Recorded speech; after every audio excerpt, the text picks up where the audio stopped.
Alhamdulillahi Rabbil Alamin, Al-Hadi ila siratil mustaqim, Al-Qail wa dzakir fa inna dzikra tanfa'ul mu'minin. Wassalatu wassalamu ala habibillah, ala Muhammadin Sayyidina Muhammadin wa ala alihi wa ashabihi wa man tabi'ahum bi ihsanin ila yaumiddin. Rabbi israh li sadri wa yassir li amri wahlul 'uqdatam min lisani yafqahu qawli.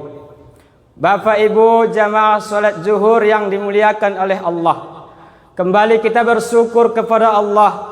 Walaupun keadaan cuaca seperti ini, kita tetap bersyukur kepada Allah Subhanahu wa taala. Karena kata Imam Al-Ghazali, seminim-minimnya kita mengucapkan syukur itu dengan ucapan Alhamdulillahi Rabbil Alamin.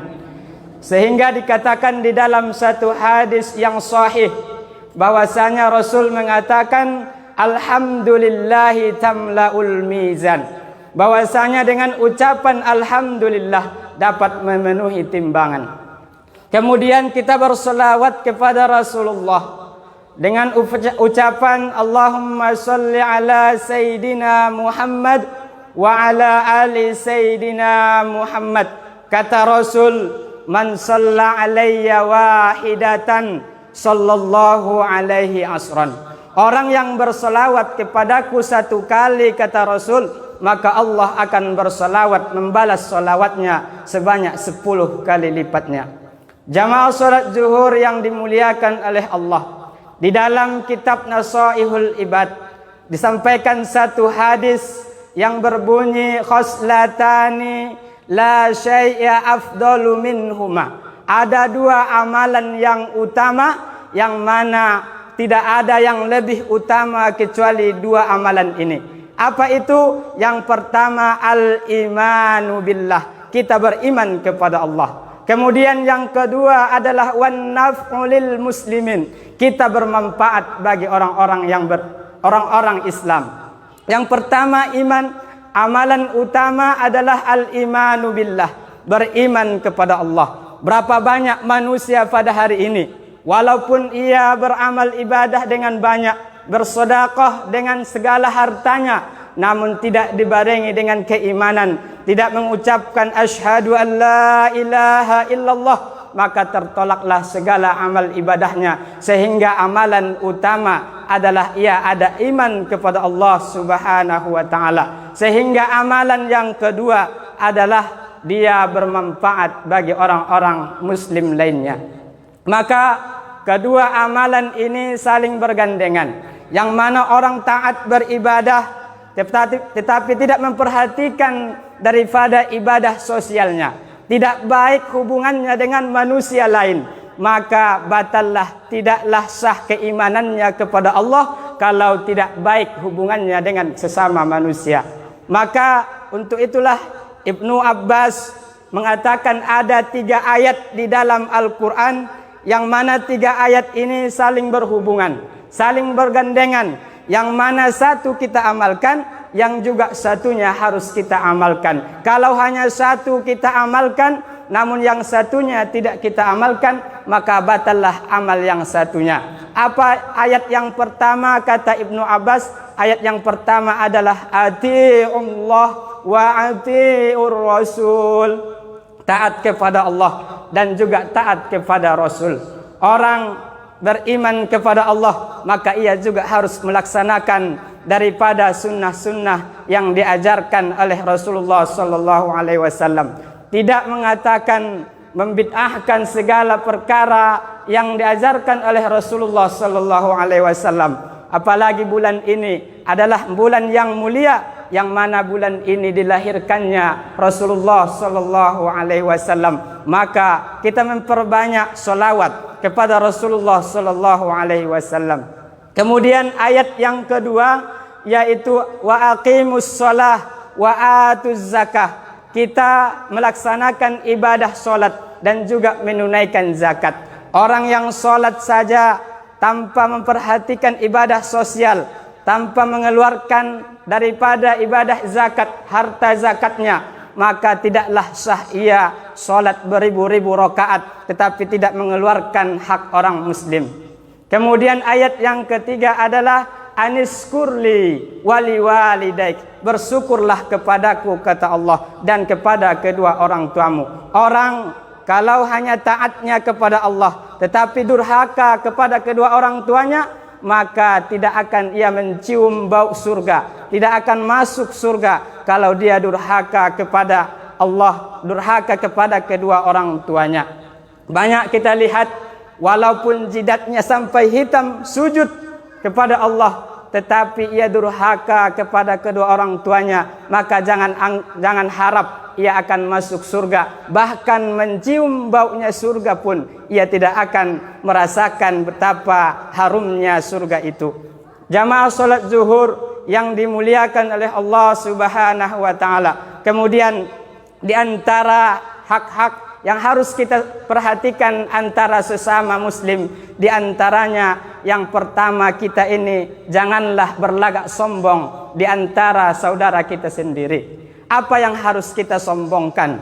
Harta yang kita miliki pada hari ini, maka sudahlah Qarun menjadi manusia yang mulia seandainya harta adalah tolak ukurnya ia mulia di hadapan Allah. Namun karena sombong di hadapan manusia lain, Allah lenyapkan hartanya, Allah hilangkan harta kekayaannya. Seandainya jabatan yang kita sombongkan pada hari ini, maka Fir'aun manusia yang paling mulia di hadapan Allah, karena ia mengaku wa ana rabbukumul a'la, aku ini Tuhan kamu yang paling tinggi, kata Fir'aun. Maka tidak ada jabatan yang lebih tinggi kecuali pengakuan Fir'aun, karena ia sombong di hadapan Allah, sombong di hadapan manusia. Allah lenyapkan ia, Allah hancurkan daripada Fir'aun.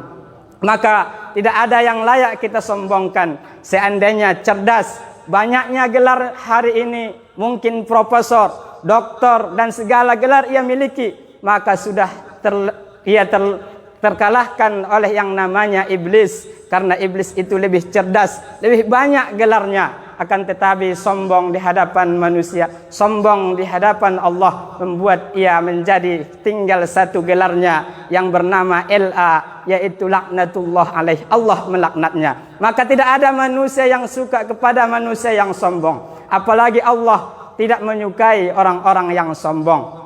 Untuk itu tidaklah layak kita berbuat sombong, berlaku sombong kepada saudara kita sendiri. Jangan kita berbicara jabatan di depan orang yang tidak memiliki jabatan, membuat hatinya sakit.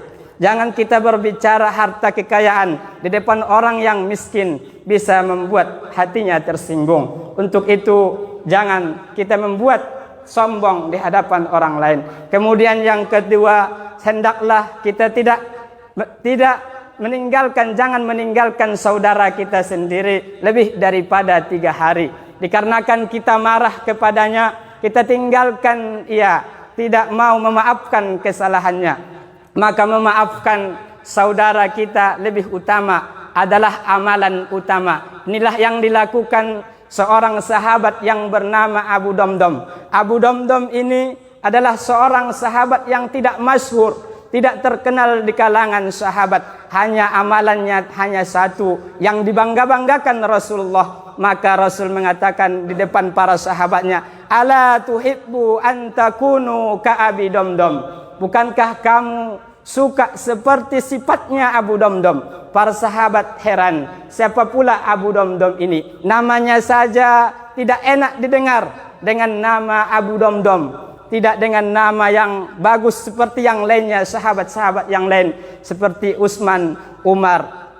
Maka Rasul mengatakan bahwasanya inna Aba Damdam, sesungguhnya Abu Damdam itu adalah idza asbaha yaqulu Allahumma inni qad tasaddaqtu bi irdi ala man zalamani. Bahwasanya Abu Damdam itu setiap pagi ia mengatakan, ya Allah, aku memaafkan, aku merelakan kepada setiap orang yang sudah menzolimiku pada hari ini. Ia sudah maafkan semuanya. Hanya inilah amalan Abu Damdam yang membuat dibangga-banggakan oleh Rasulullah, membuat ia ahli surga. Dan Rasul membanggakan Abu Damdam di hadapan sesama sahabatnya, dikarenakan hanya sifat selalu memaafkan saudara, tidak menyimpan dendam di dalam hatinya kepada saudara-saudaranya yang lain. Padahal daripada ibadahnya Abu Damdam tidaklah sehebat ibadah sahabat yang lain. Mungkin sahabat yang lain bisa menginfakkan hartanya yang begitu banyak, dan juga sahabat yang lain terkenal dengan bacaan Al-Qur'annya. Mungkin sahabat yang lain terkenal dengan ibadahnya, bersedekah dengan hartanya. Tetapi Abu Damdam tidak memiliki sesuatu apapun yang lebih kecuali ia memaafkan setiap orang yang membuat ia, yang menyakiti hatinya, yang menggibah dia, dan segala yang menjoliminya ia sudah maafkan pada hari itu, membuat ia mulia di hadapan Allah Subhanahu wa taala.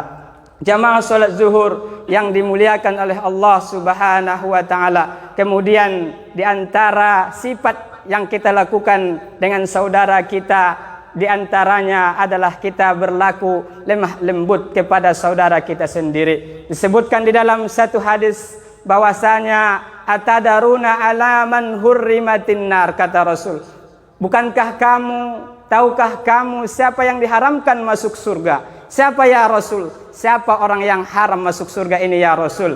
Maka kata Rasulullah sallallahu alaihi wasallam, alal layyinil hayyin as-sahlil qarib. Empat sifat orang ini akan haram masuk surga, kata Rasul. Siapa itu? Alal layyin, orangnya selalu bersifat lemah lembut, tidak kasar-kasar, memiliki karyawan selalu dimarah-marahi, tetapi ia selalu berbuat lemah lembut kepada saudara sendiri. Alal layyin hayyin, dan mudah urusan kepadanya, tidak mempersulit daripada urusan saudaranya, tidak mempersulit urusan bawahannya. Kemudian as-sahlil, ringan daripada tangannya. Ada orang-orang di antara orang yang beriman itu ringan tangannya, tidak harus tugasnya ia lakukan, namun walaupun tugas orang lain, karena tangannya ringan membantu orang lain, maka ia berikan pertolongan. Ini banyak di antara orang-orang yang beriman yang memiliki tangan yang ringan. Kemudian al-qarib, mudah daripada akrab dengan orang lain, walaupun orang menjoliminya, namun ia selalu berbuat akrab, selalu merasa akrab dengan saudaranya. Inilah yang membuat ia sehingga haram masuk surganya Allah, masuk nerakanya Allah Subhanahu wa taala. Ma'asyiral muslimin, jamaah salat zuhur yang dimuliakan oleh Allah, mudah-mudahan dengan ceramah singkat ini bermanfaat bagi kita semua, terkhusus kepada saya pribadi. Wabillahi taufiq wal hidayah. Assalamualaikum warahmatullahi wabarakatuh.